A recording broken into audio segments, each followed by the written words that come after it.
Bago pa ilabas ng Korte Suprema ang desisyon sa petisyon ni VP Sara Duterte, kumalat na ang isang Facebook post na nagsasabing idedeklara na unconstitutional ang impeachment articles.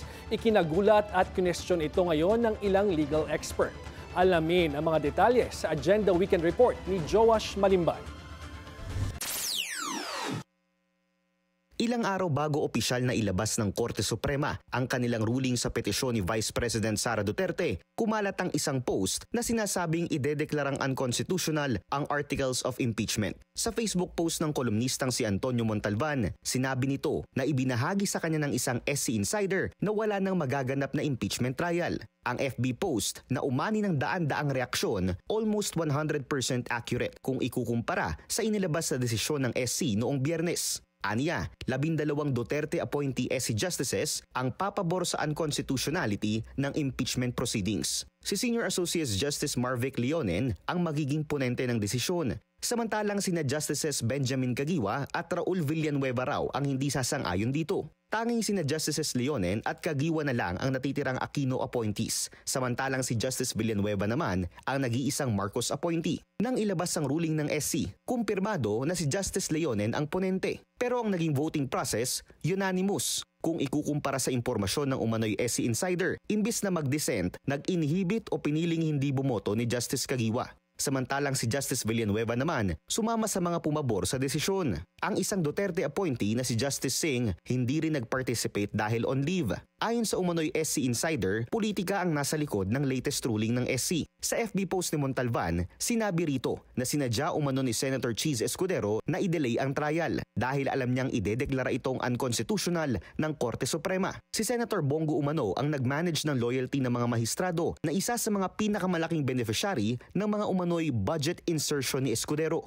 Bukod pa riyan, may reward umano si Justice Leonen sa gagawing desisyon. Ang maging Chief Justice appointee ni VP Sara sakaling manalo siya sa pagkapangulo sa 2028. Isa si former Law Dean Attorney Mel Santamaria sa mga naunang kumontra sa mga kumalat na FB post nitong nakaraang linggo. Kaya laking gulat daw niya nang lumabas ang ruling ng SC. Nakapagtataka.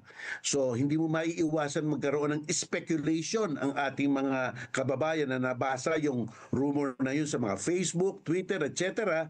na parang may leak dyan. Ayon sa Korte Suprema, kinokonsiderang unconstitutional ang impeachment articles kay VP Sara dahil sakop umano ito ng one-year bar rule. Pero para kay Attorney Santamaria, inconsistent ito sa mga legal precedents ng impeachment cases. Dahil kahit na hindi dumaan sa committee referral sa Kamara, ang naunang 3 impeachment complaint, itinuring pa rin itong dismissed ng Korte nang matapos ang 19th Congress.